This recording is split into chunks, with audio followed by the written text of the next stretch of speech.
Good evening tukwaniriza nnyo ku Junction ogambo kyeyo gy'oli gyosinzidde okuba ng'otulaba anti Makula netegereza what is it anti Makula and Pavin the nitty-gritties, the things that you need us to talk about that you obere ng'ogamba oba ani anannyambako oba nayogera naani. Well, if you are told or when you are told you are not man enough, what do they mean? Aba ategeeza ki tewerabira Junction etusibwako aba Malaika Vocational and Business Institute, and you can give them a call on 0776 13 22 23 or 0758 13 22 32, and they'll give you all the details that you need to know. Nabagamba luli tewekwasa nti mba nkola oba nti ndi busy. They cater for everyone. They have evening classes, they have morning classes, different professional courses. Tewekwasa nti tewasoma manya wakoma mu makati simanya tewabitegeera. Genda kola short course ya cake bangamba it will take only 2 months. Njagala nizagala nnyo nina nange byenjagala okujjayo okumalayiko okuyiga nkoyo zigula njagala nzikola enzirye munju lwakuba obudde bugenda kuva lwaki oyagala olaga abantu tetwasoma naye si kyekyo omuntu yenna ebitabo bingi nedda munnange oyinza okubamba olinganga asomye munnange ate nga ngweddalu ndi gwawa okuyiga kukoma akakatwe kayingire mu buli kimu mundi katino kankubulira akatwe kano Katonda ya kale kituufu kiri nti bw'osoma ennyo bajjalo zaffe tetwasoma anti kakati nkinyamba nembanga bwe mbiyiga bisobola okubaako abalala benjigiriza ne bibanga bibayamba bammwe kati nze mbanga abasomera somere wamma soma bitabo byo. Why topic ngo enikugusiza bulala tulina okugusa ensonga ng'omusajja bamugambye tamalaako babakazi be bamalako ennyo yakagambako omanyi kansobera omukazi yenna ng'omwami oba omukazi yenna kasita ayenda bw'ati oba ne bamususpecting okuyendeguza ati kyasoogerako eri ku poliisi ne mu kooti ne mu bazadde muloba n'owemula abazadde oyo omusajja tamalaako muli mu baana 5 kale tetuganye of course okuba n'abaana tekitegeeza nti omwami yakutuuka awatuufu naye era lwaki oyagala okuswaza omwami wo bw'otyo n'oyogera n'ebyomu kisenge n'ebyomukyama n'owebula omwami wo kakati omusajja atamalaako gw'omukazi omalako ngamba ekimazaako omusajja naawe omukazi olina okuba nga olinawo omutuuse asobola okumalako ntujje ku lusiddiiki mutakola bintu byammwe ate ne mwekwasa abasajja wamma baswiti ensi gye tulimu tuli surrounded by toxic people.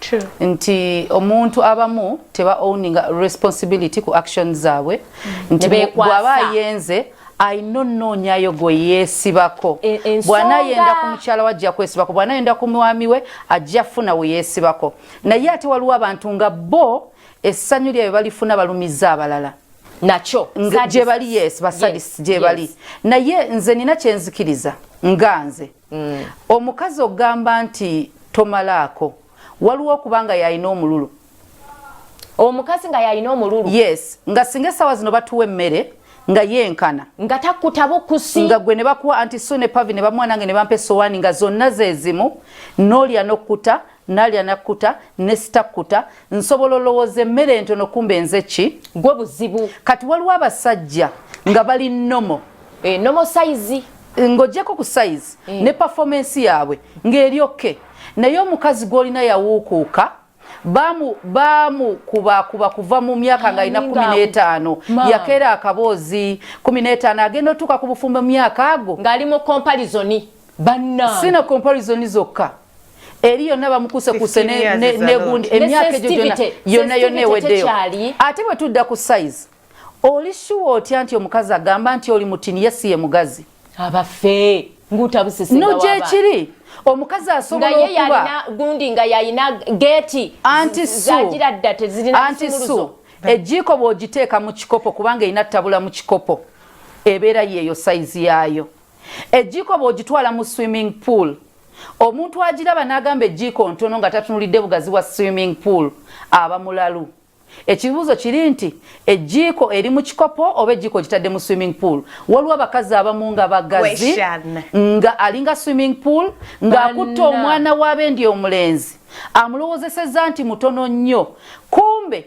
averi mu kuvuga trailer ze abadde magulu 10 ze bavuga avudde eri avuga zi train azze ku mwana ali nnomo avuga akamotoka nga akanika RAV4 ennomo size oba oliawo yakatandika n'obutandisa okuvuga bambi tikiti evuga yakagitandika musajja wattu yakafuna permit akyatagala igwe yavuga avugedde oli eri oli mu kugamba mwana abe ntamanyi kuvuga kakati ono oli yatagala lwaki ojjewo ono omusajja wattu yakatandika kubanga at the end of the day nayo nti anti-su abakazi b'ennaku zino bakeera akaboozi ne beebaka na buli musajja bwe webaka ne Tom ne webaka ne Dick ne webaka ne Harry si bonna teri mukazi gwe bazaala Pavin nga mugazi wanji mama teri mukazi gwe bazaala abali nno mwana no anti-su yawula amagumba g'omuntu munda ne virginity y'omuntu nga masoze tezinnaba kubanga waliwo abazikozesa ne baziregula muno osobola okuba mu pelvis ng'oli mugazi ago magumba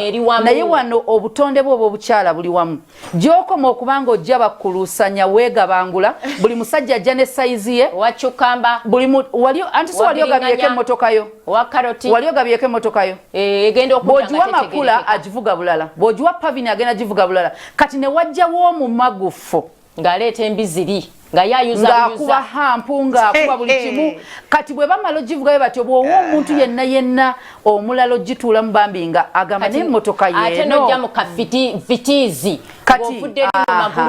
kati buli mukazi yenna avuga magulu 10 ate tayagala kwebulaeminga gye bayita RAV4 agivuma n'agamba nti Pavin ono yalina emmotoka entini aka red bwe yafuna emmotoka ennene lwe yamanya nti kali katono n'obubi kabi naye luli tekaali katono kati waliwo abakazi abagamba omusajja buli mukazi agamba omusajja nti tomalaako waliwo yamumazizaako ne klasi yakyuka well at the end of the day at the end of the day let's also be careful with ourselves because you are going to be judged by who you are.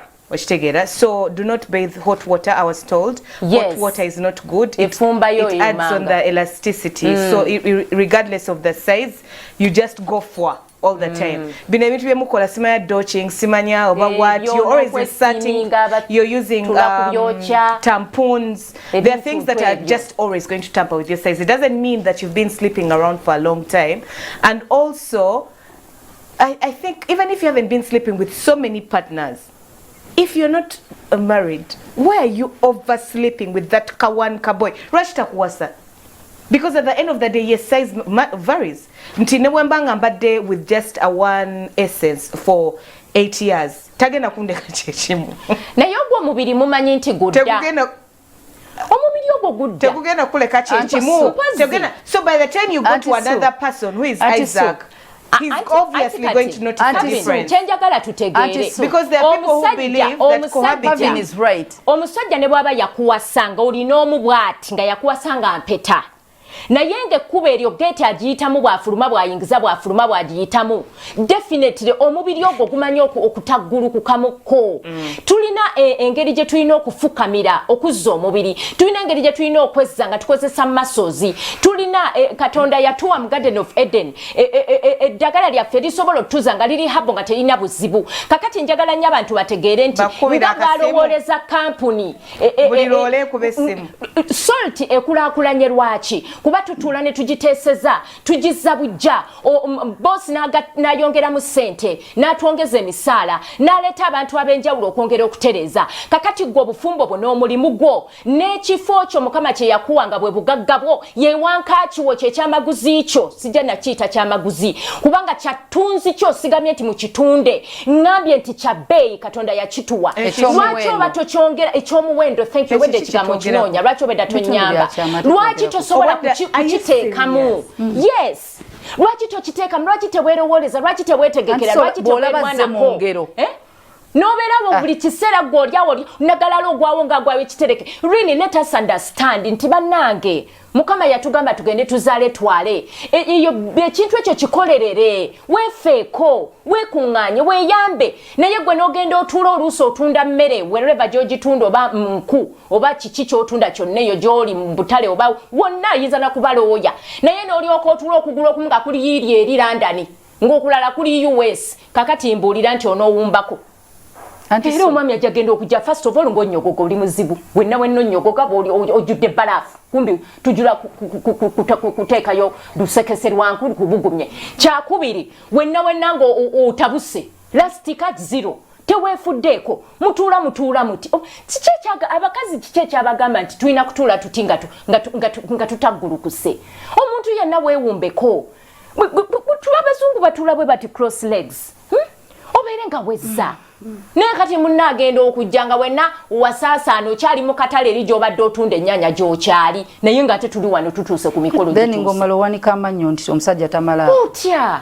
n'ekirala tuleme kuswaziŋŋana kubanga n'abaami bamanyi okunyumya ebyabakyala bye basanze mu kisenge n'awaayiriza nti nze nnyenda kubanga omukazi ABCD ng'ate omanyi nti olimba oyagadde kwejjako omusango abamu Pavin bwezira ku kibuuzo kyo abamu abakazi bakikola kulumya nga si kituufu nga anoonya engeri gy'ahati ng'omuntu ono mulumye ntya n'anoonyayo awo kimuluma omusajja asobola obutaddamu kuyingira mu relationship oba okuwasa bw'ageza n'awasa aba ne insecurities kati wali abo abakazi be bataakuza na mpisa nabo gye bali ng'ayogera kyasanze ne kyategeeza ne kyatategeeza ate mu busiru amala n'agamba nsonywa hani I was joking bade kitegeeza bw'abadde busungu oyo ye musiru ne wabaawo amazima nga nabwo gyegali ng'omuntu alina obuzibu naye waliwo obuzibu nga ye yennyini akyogedde naye alina obuzibu okuteesa kwakomawa mu bafumbo mutuule omugambe taata tubadde tutya kubanga first of all wano bayinza okutandika olugendo lwabwe nga buli kintu kiri bulungi oba olyawo then wakati kati awo ebintu ne bigenda nga birimu ebisiriko mutuule omugabe munange nga tokyakiika what is happening je mukyala wange nga sikyakuwulira what is happening onyiiga sikutegeera sina bwe nkutandika you know dwachi muteeseganye ng'okuteesa kwaddawa mukulu Pavini. Well, what I was saying, usually there's no smoke without fire. Like nkuulidde bulungi kyogambye mbo waliwo abayogera mbo just kulumya and bichi. Men need to pay attention, not just men, even women. There are some things that are said out of anger, but in anger there's zero control of what you're saying. Usually you spit what has been what you've been holding on for a very long time. So if she comes out to say that you're not man enough or you've never been man enough, pay attention because she literally means something. And man enough, yes, so we are in the bedroom today. We are talking about the bedroom, but man enough could mean even so much more outside it.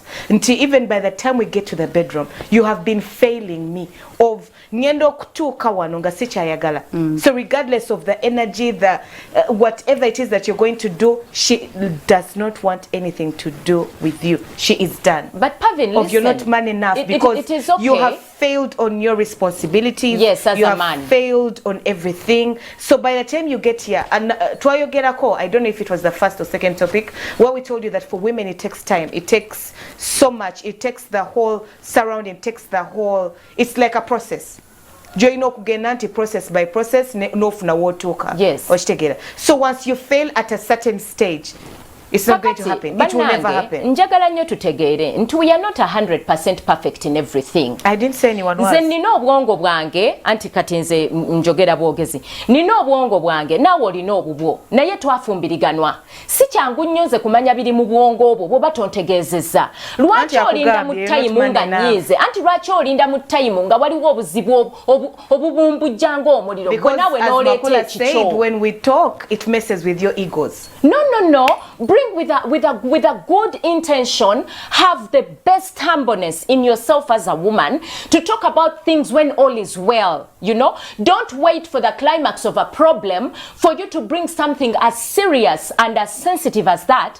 No chikuba munonge mabega yono badde tochimugambangako. Ate abakyala mwe mumanyi okusinda wenna n'osiyiriza wenna n'onyumirwa n'olaganga ekintu ekigenda maaso okinyumirwa buli kintu kitambula bulungi. Kakati time all of a sudden anti kakati sinda ng'ekikusindisa kiri genuine. Mulekerawo biteekamu olujanja omwami aweta omugongo amanyinze wano wendi we wano bwenkoona wano alina enkaba gy'akabamu ennyo alina ennyimba gy'ayimbamu etambuza emirimu kakati all of a sudden maybe nemedde okusasulira abaana school fees oba awabyeko n'abaako ban'omususpectinga oba gwe kennyini n'ogenda okemebwa ng'omukyala n'olyoka ogamba all of a sudden nti omusajja tamalaako ng'ate okimanyi bulungi nti all the while omuwadde communication eraga nti everything is well. Why don't we begin working on an issue before it becomes a mountain?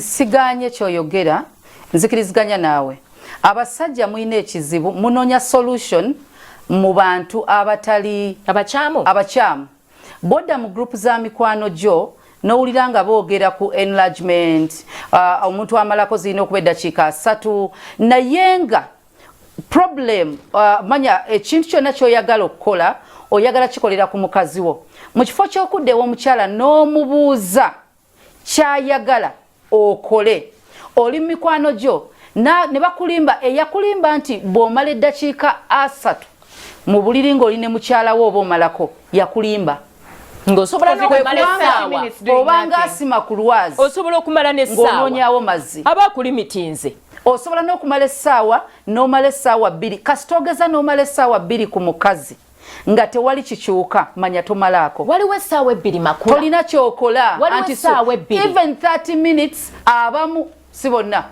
abantu wembanga mwakasisinkana anti waliwo factors ezireetera omuntu okubanga yandirowooza nti tamalaako because atutte 4 minutes 5 minutes ne game ye neggwa nga factors endala tazitunulidde excitement ereetera omusajja okubanga tayinza nakumala 10 minutes or 5 minutes kasitaziwa 4 excitement kangereze omuntu babadde tebabeera bonna abadde aludde eyo excitement esobola okukyamula omuntu waliwo n'embeera y'omukyala esobola okukyamula omusajja mu ddakiika budakiika kati bw'oba okimanyi kangende mu abnormality oli mu ssaawa nnamba okyabugujja ng'oli mu kutema dance teri akuba ngalo you're wasting your time oba osima kyeko golodi anti kakati one thing that we also need to wali obaddeko ku stage ng'operforminga n'omala essaawa nga terinagira oyinza okugamba essaawa 2 oba essaawa 1 n'ekitundu ng'omwo mwennyini mwe muli forward play nga mwe muli okunoonya omubiri mwe muli romance mwe muli kissing mwe muli n'ebigenderaawo byonna awo ndowooza kiba kitegerekeka kubanga oyinza okutwala essaawa nnamba nga munyumya bwemutambula naye tugambe eno act eno ng'otandise nti bw'onywa obudomola n'omala ng'oli ne mukyalawo mu penetration dakiika 3 ssaawa nnamba emu kitundu olyoka okulwaza osima onoonya amazzi gabuze tolina musajja kyoli tolina kyoli there is a problem yes naye budomola kyobwo bwe mubaamu ki ne bamira empeke nga balinga bagenda mu lutalo olwa Iraka na biki na Amerika naye mpeke ze bamira bamanyi okukosebwa kyekuzibaleetera whatever naye yakulimba nti length gy'obeera ne munno mbuliri kwe kumalako yalimba ekyokubiri waliwo abatandisi abalimba abasajja nti yo size bwe busobozi bw'olina singa ebitiyo betuliisa ku meeza munayagala kututuuka mu kamiro kati size olejjirako wambadde manyi tactique anti ze mboozi abasajja kyenvudde gamba yes nti teweetaaga kuba kuwuliriza nnyo oba teweetaaga kubanga wenkanaani chupa ya bia oba ya ofono ono soda yengereza ate soze si kyembadde ngamba nze kyembadde njagala okugereza munonyeze wagereza sagala ko samanya g'abantu betumanyi singa bonna bakuma president Museveni singa bonna bakuma president Museveni benkana Pastor Mondo Mugisha munanga ate singa size yekuuma tukwate bitiyo tubirise kubanga mama bye binene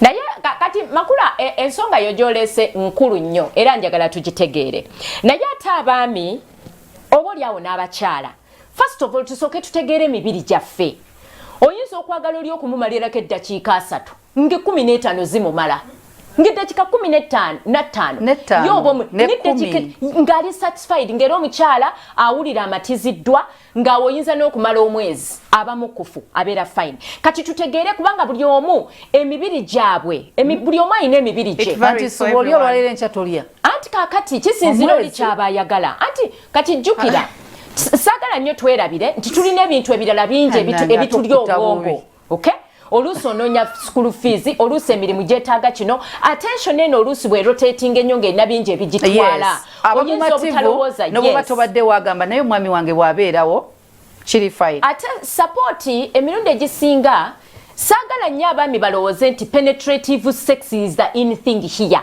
We can just do a romance and stop on that. I will be satisfied.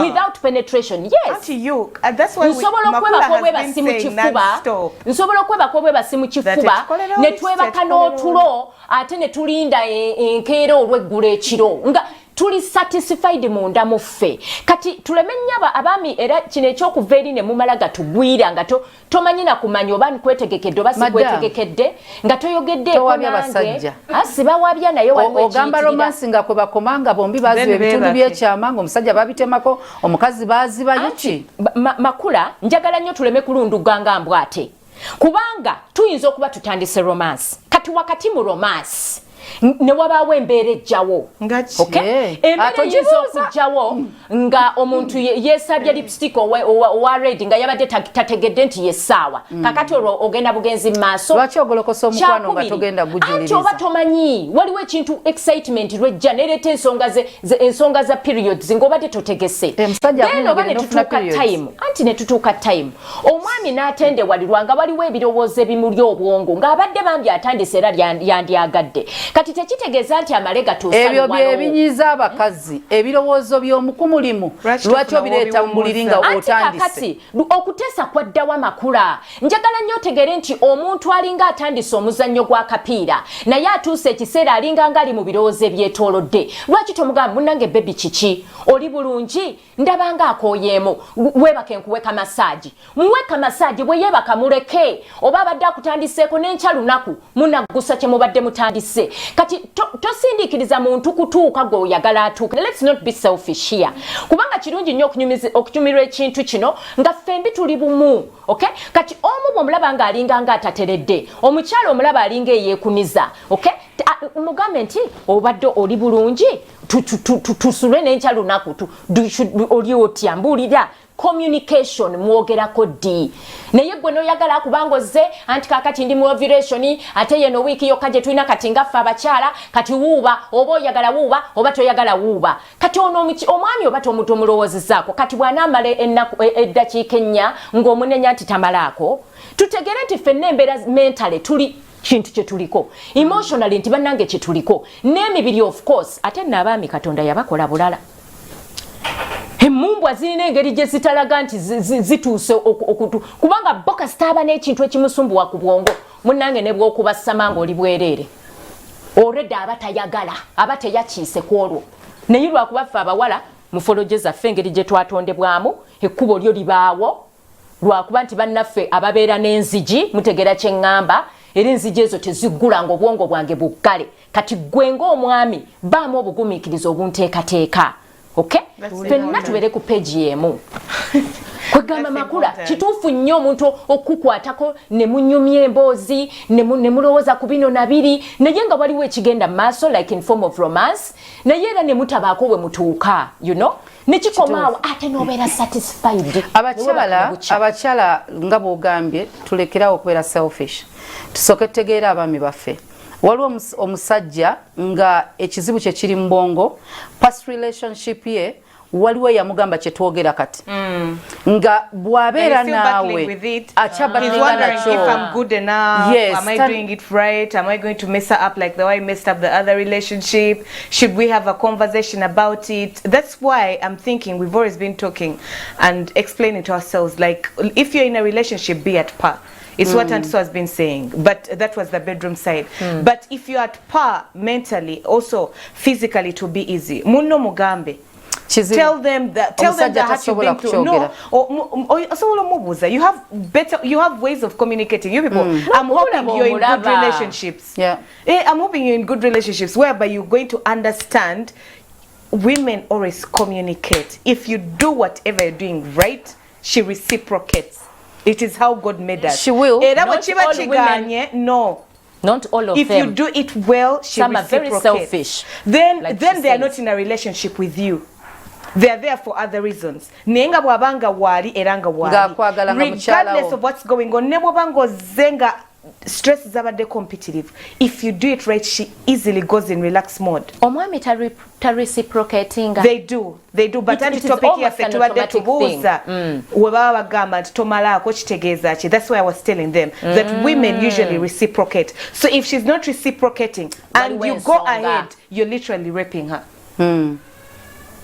Because waliwo kwagazisa Pavin. Reciprocation, yes. They reciprocate. Nga nekulaba nti oze and they reciprocate. Then what ayinza kulwawo because probably she has been going through a lot or they're having those days. Most girls those days after their periods are just not okay. Sam atenga zeziri safe okitegeera kakati naberanga ajja take your time. Eventually if help her relax, put her in that place, put her in that mode. If you do not, you're raping her, and I insist on that. Wagenda okuva obusungu atandika okulowoozako kale kyesajja and then hold up after persuading you and putting you in everything and putting you in the mood. 2 minutes and you're snoring. Mama raping chechi anti okukaka omukwano ate mba nkukase ng'oli wange nkubebbeekeza okyali ku Junction tukyagendera ddala maaso era nga twogera on if she tells you that you're not man enough, what does she mean? Take it to our Facebook page and let us know.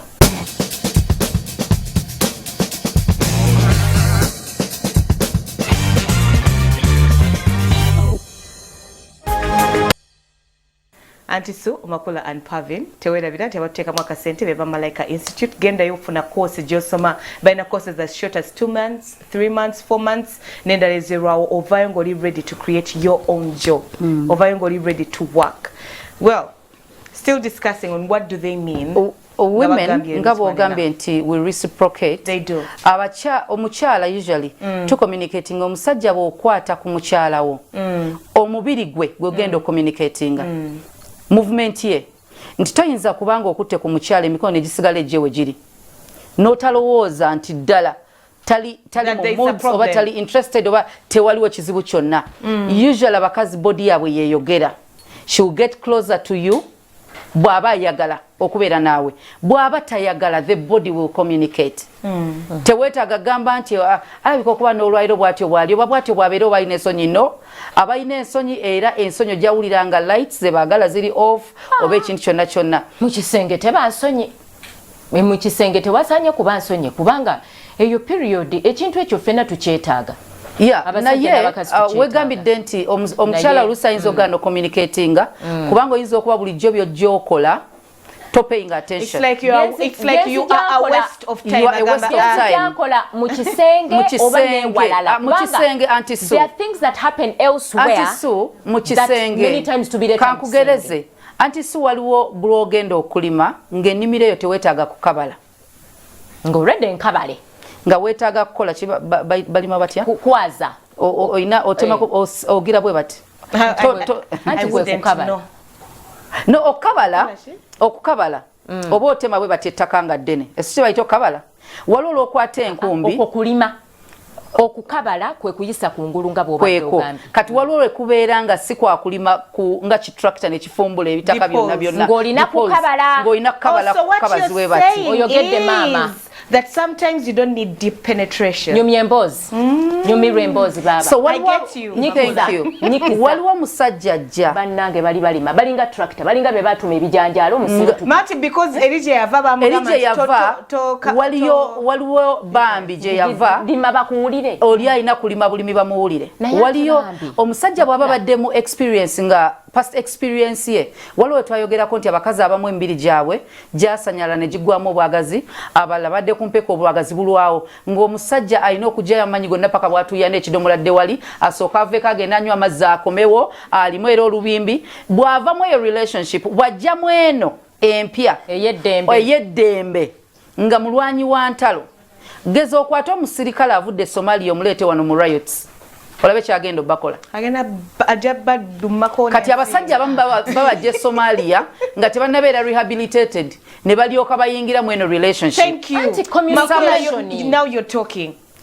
Abamu abasajja now you are thank you. Kubanga rehabilitation eno ye communication lwakuba nti oluusi ate abakyala tupapa nnyo kuwa abaami obubozi nga tetunnaba kubategeera bulungi olwedde omuntu obumagufu bwe n'enjogera ye n'enneeyisaaye eyinza okulaga bwali kubanga ne bwe tuba tutandise olutalo okay olw'omu kisenge era nkulaba emmagukayo n'entegera nno wa kukontrolinga n'esooka kugamba bebi tugende tunaabeko kukakanye ku muliro kubanga omuliro gwomba sigusobola okitegeera kati tugezeeko okusoma embeera osobola omutaninga off ng'okoze bwotyo anti so otyanga naawe excuse me omukyala ayagala satisfaction omusajja bw'abanga yeetaaga rehabilitation gwe wennyini okikole omugambe honey let's take it slow gwe wennyini omukyala ayagala okwenjoyinga communicate omugambe honey I like it like this speak Abami, like use your words ombiri bwe bubaguganye you can use songs abantu batuyimbira obuyimba ennaku zino let's do this control them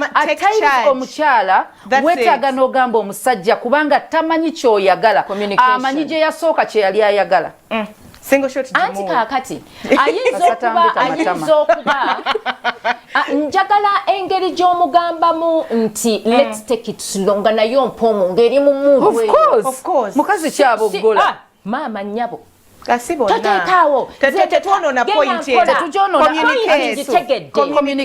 point gye nsinga okuleeta communication gy'oleese ebeera enzikakkamu ng'eri wakati mu kimuudu ekyo omusajja tomujja mu kimuudu kye ate n'ekirala ne body language y'omukyala esobola okulaga omwami kiki ekiriwo ekirala abaami tulemenga nnyo oba tubeere basaasizi njagala otegere nti ekintu kino kyogabattukanamu kyosabula kirina humbleness yakyo gy'olina kikwatiramu njagala nnyo okunyumya kuno okusooka tuleme kubeera nnyo na nsonyi abaami musirika nnyo ne muyitawo gwe nolowooza nti amaanyi amangi ge galya nkwata bulungi olwaleero olunaku lwagenze lutya ye munnange oli otya teekako akaseko nkwata bulungi naye bw'ova gy'ovudde Somalia ng'omukyala bw'agambye gwe nojja n'olowooza nti nze ndi wakusaba tulanga nga n'okunsasula tonnat newaffe tebannakumanya omanyi bagamba teri kibi nga kukwata pisto tugende mpola gikubisa nsiri.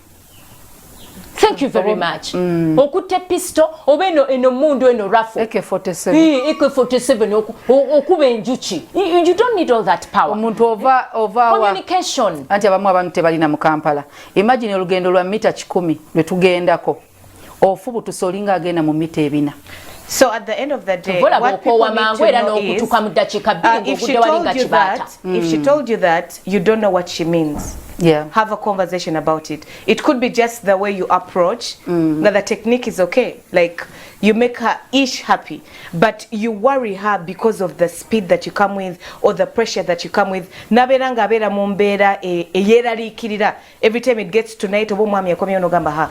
Obalera agenda kujacha. The whole body switches off. Exactly. So she might be saying that not because of your size, not because of your performance. It could be that your the actions act before or the words that you say, because tosobola kubanga omala obudde bonna ngonvuma anti basiru nga mama waabwe, and you think that again you want techiri automatic regardless ole omukyala ajja kutuukayo nga ne bwona okuba sama n'okola otya, it's still not working.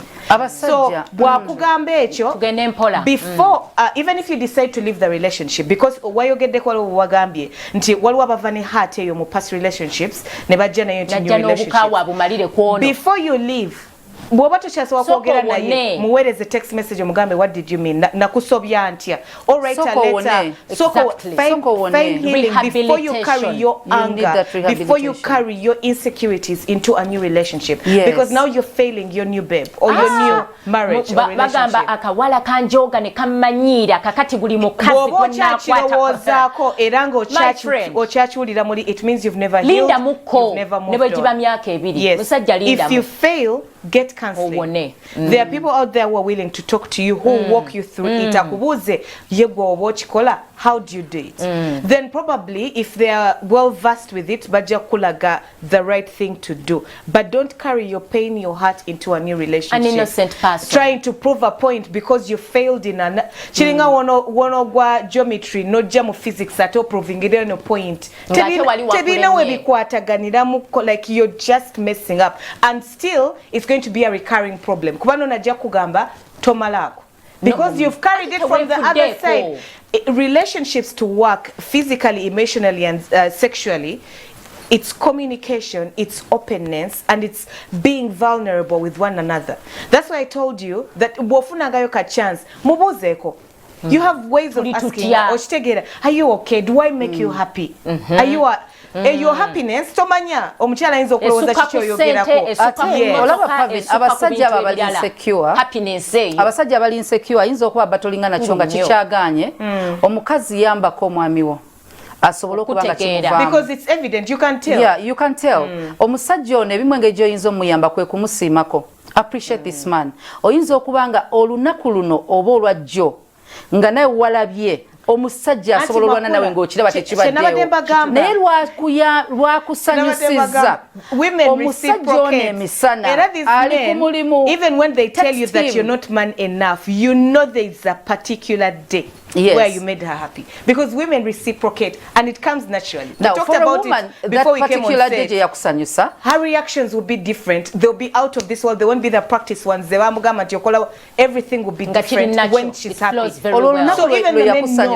Pavin, omukyala kirungi n'omulaga nti osiimye at least wabaddeyo ekiseera kye yakusanyusiza oyinza okuba ali ku mulimu mu Luganda kiyinza okuba kizitowa naye muweereze ka message okukyogera kiyinza okuba kizibu ku ssimu naye muweereze ka message omugambe babbe bubu yesterday nobwokomawo abakitegedde oba last night was a night ekyo kiba kigenda muzaamu amaanyi. It's a motivation. Last night was one of the best. It means ennaku zino zenenda abadde mu bibye kukatemba like be careful when you're complaining akw'amasasi mu bbanga teri bantu ate mugambe nze musajja wange omumala sirinayo mulala asinga gwe ate kasitobanga tolimba ate kati bwemba nkolawo okyawo ensonga lwaki tolimba noba naye toyogera bingi wakiri muviire tomala amaanyi omugambe nti naye ekyajja ate bebi wasusse kyayitiridde ate wampadde ekyenjawulo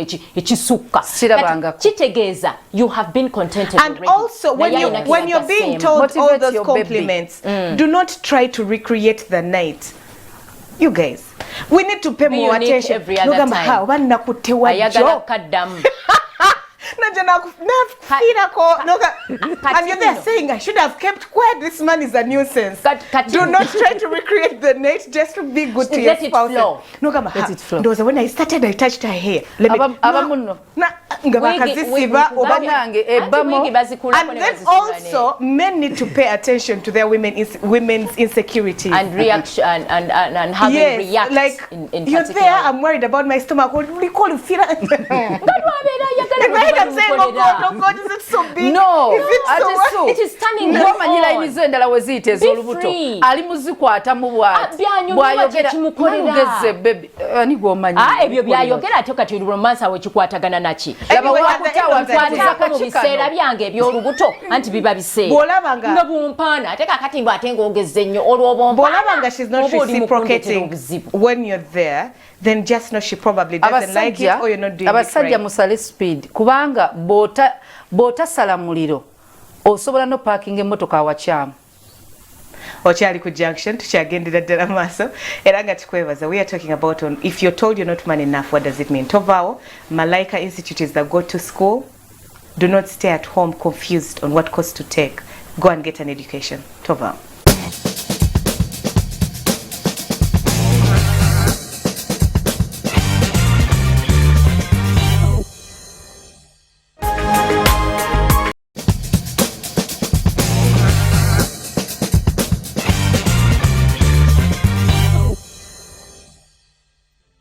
Welcome back. Tukyagendera ddala maaso. What do women mean when they tell you angrily kubanga ekyo tebakyogera mu mirembe? Bana basajja abaduma galaji eri wano oli eri ozunga nga you're going where number 2 person. Where number 2 ogudde number 2 jazz. The moment you people, that is communication. Agenze one neighbor. That is why you don't play from. So you mean you don't know at how old? Oyina namu kubango. Kamba buulire kinonga kyekyo. Abasajja abasinga obungi era batagalirayo ng'amanyi nti atagalidde wafu ayinza okuba wamize ate olwedde abamukalubo bulungi kyangu nnyo kupasula n'akuyitamu. Sinako, by the way, waliwo musiru gwe nali njogera naye musajja nga omanyi kyagi anti suda atonyonyola olaba omuntu alwala constipation so kuba mwaka fana afulumya naye ng'olumu naye kati kikube mu because ekube eryo lina kubanga bano olaba kikuluma kikozesa imbeera Katonda gye yatondera ne bikuluma kakati watya ng'oli whatever kyonna oba biruma oba tebiruma muli mu kifo kikyamu waliwo omuntu mbadde gamba omuntu gwe nayogera naye musajja nga musiru nnyo ku level ng'agamba nti waliwo enjawulo ya homosexuality and anal sex. So anal sex is with your wife or your woman. There is no difference. Then homosexuality it means you are a batty man. Like kakati eri anyo sexy kati wazala kati wazala ogamba abakyala omusajja ngambye anyo sigo mwaka ngamba ano so abakyala mulina ogolokoka waliwo abasiyazi abawasa abakazi just for the public nti bagambe siri musiyazi naye nga ye agenda kukozesa teriyo kiri toyinza kuwomereza kintu ng'ebigambo bikyusa feces ne biche ekimu lulimi lwe lukyuse kati anal sex ne homosexuality byonna kyekimu oli mu kkuba ekyamu kati waliwo abasajja abalina obwongo obwakyuka nga beesulika ng'agenda kukozesa ebikontana naawe n'omubiri gwo ne Katonda kubanga ogenda lwala nga gw'oli kuki nga gw'oli mu kubonaabona ate makula tolabanga lasitiika ya nnamba emu nzibu okuzzaawo naye lasitiika ya nnamba 2 Katonda yagikola ng'efulumya bufulumi taliyina eryo anti so takutuuza mu kamyu n'omwenyamu ne bw'oba oyagala nnyo anti swayi ayinza okugamba ekyo mu Luganda bwe bakiyita kati temugaa nti atempemudde ffondo effondo lyeki teriddawo lasitiika yaayo kasiteetagulukuka tosobola kulizzaawo ne bw'abanga omwami akoleddewo mistake omulundi anti oba olabera n'abasiyazi ebizibu bye balina byebyo naye omukyala omwami manya gy'olina okulaga omukyala omwami bw'ayagala okukozesa ebintu ebyo ali mu kwabyuzinga akusiza nnyo valiyo yonna yonna agisiza ekitiibwa kyakuweebudde okuba bannange ekitundu kiri kimu ate n'ekitundu ekyo bannange anti wuliriza anti kakati ekyo kikyamu ate n'ekirala makula romance ennaku zino yajjamu ebintu ebyenjawulo eri abaleeta omubisi gw'enjuki n'agukuyira wenna ate n'amala nebaya akwata berries kwegamba buli omu kyoba olese kireete kakati nebaya abuzaabuza nti akuwa massage oil n'akuyiwa oil kumba anoonya bw'anaakufubutukira nga tolina bulwerwanako agenda ayingire wa neighbor yeefula naye yasereza dde ekkubo ligenda bugenzi mugga kati oyo musiyazi mwegende nze omanye munnange I despise homosexuals. Olabye bingi. Mulwanye entalo. Bannange ba veteran. Tumanye entalo ze tulwanye. Naye buli kintu kyotwala mu kisengero wooza nti if it goes wrong ogenda kwerwana kutya. Mukube lwaki tomuluma? Mwe musibe ebisenge omwami akukuba akakodyo asibye ekisenge ekisumuluzo tolabye na wakitadde. Mwenna muli awo muwomereza n'ogitawo tolabye mubeere bulindala. Kubanga yinza okubeera nga mwami wofo. Beera nga mwami wo. Tukirizeze Jiri emibi neto sagala muntu abeere nga alina okweraliikirira omwami wange agenda kikola omwami wange nedda tubayi tugamba abantu abamu ababikola abasiru ati mwebali enjoy your spouse. For instance omwami wange tuyinza okuba twategeeragana tuzze tukulana era ebintu nga tubikola mu butuufu bwabyo nga bw'ogambye n'agenda mu basajja ne bamuleetera ebiboozi yes oba ne bamugamba waliwo $. Yes waliwo $. Zino kutandiko girira waliwo customer gw'olina ewaka waliko oba otandikira practice n'agenda averinga luli obadde mu relax go n'agenda akutabukira ate baba n'amaanyi kubanga jjukira balimu n'amaanyi ga sitaani nga nebo naye bwaba nkukwata emipiire nkukwata entula ezo n'ompulira kubanga kakati omba ngenda kukola ntya nkwata bukwasibwe nti emikono gyaffe batuyigizako olagawa kubanga befuula so now you agree that there's sometimes there's rape weefudda ali ku kabuzi yo style gyeri era nnungi terina buzibu naddala ng'omwami amanyi okwefuga nti tofuba nnyo okuntuuka mu kamiro kakati mpisa buyisa mukono bwenti nenkunyweza nenkatata kakati eyo Jose Katonda gye yalagira esawo yo sikubuuza Katonda gye yalagira sagala answer gwe gomanyi oba bleeding oba kola ki mbukutulako obukutulako namimu anti bukutukako lwamannyo nkunyola paka kubanga wali mukabina ka munno omuntu bw'atyo amaanyi gaba mangi not to bite mikono bunyola bwe bati kubanga sirina ganyamba za pampa zesisutulidde sina kwambaza ebintu byonna ebikontana ne Katonda tebikolebwa naye abaami abalala be bagamba olusa batamalaako muli selfish gwe kyofa kumaliriza kazannyo ogweri onyumiddwa n'olowooza nti byonna biwedde mukyala wo ng'amazimo maze naye ebbanga ta experiencing ngako ssanyu lya bufumbo okuzaala tukiddamu okuzaala abaana abangi n'obakunkumulamu ne baba balongo siri essanyu ly'omukazi mu bufumbo kituufu nnyo kikumi ku kubanga okuzaala kwetaaga ggi na nkwaso ne bisisinkana naye Pavini kye yavudde agamba God, I'm even worried. So abasajja pay attention omukyala mubuuze tobera selfish kinyuma nnyo nga mwembi mufunye essanyu ne muba mutudde ku dining ne muli emmere abakyala nga tuli emmere ku dining omulaba if she's happy she will be happy so abakyala munoonye noonya mukyala wo paka she'll just be singing around the house abakyala mwe muleeta obuzibu bwe tusanyuka tumanyi n'okugaba ssente ewaka abakyala mwe muleeta obuzibu mwefuula nti mumazeeko abakyala mwe muleeta obuzibu mwefuula nti otuuse ku ntikko n'ennyimba n'oteekamu ebisoko n'engalabi ne okwo naye nga tolina yadde we watuuse kakati omwami ye n'alowooza nti kiri bulungi njagala nnyo abakyala tuleme ku pretendinga kubanga waliwo ensinda eraga nti nyumirwa ne wabeerawo ensinda eraga nti ntuuse kyoliko kyennyini n'omuntu omunda wali awulira nti waliwo ekiriwo waliwo agatokota mmwe muwabiza abaana abawala n'abakyala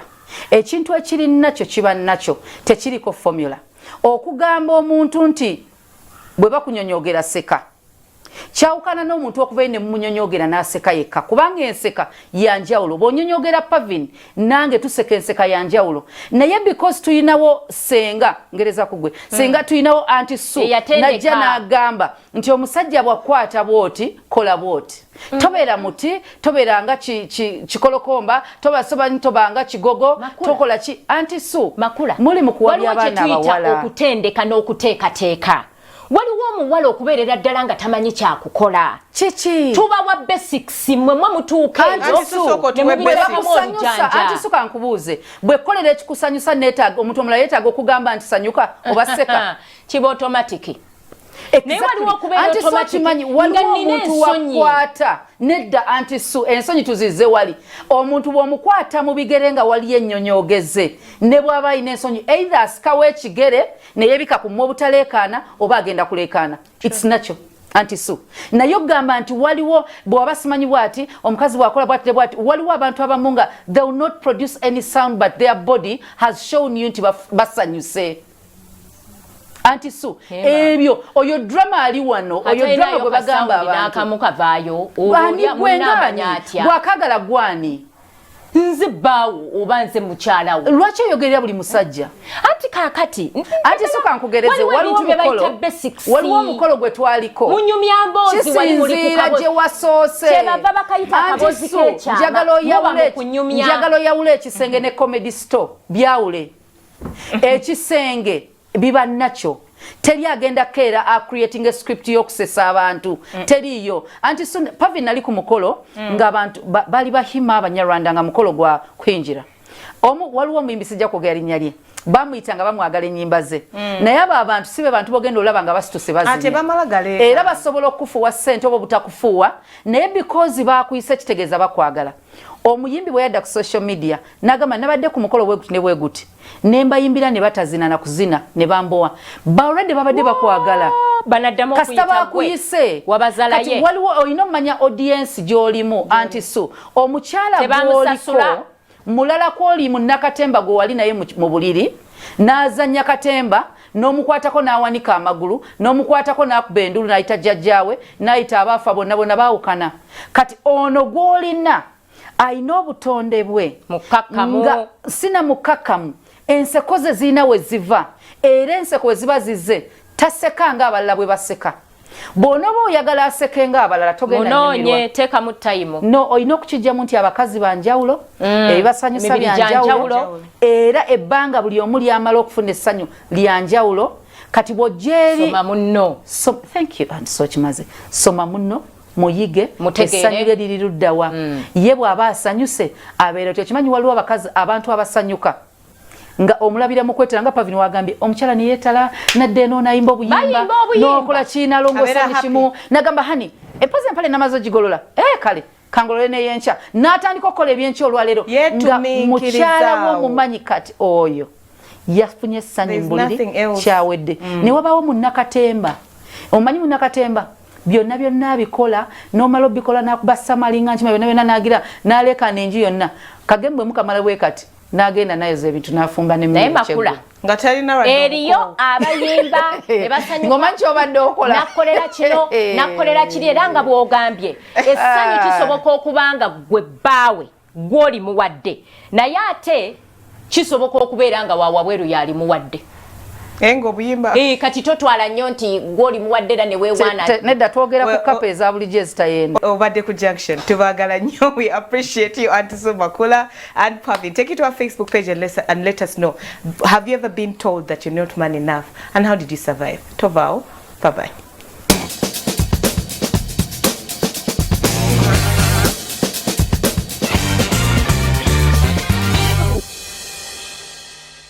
The Junction, Ewagidwa. Malaika Institute. We teach people how to work.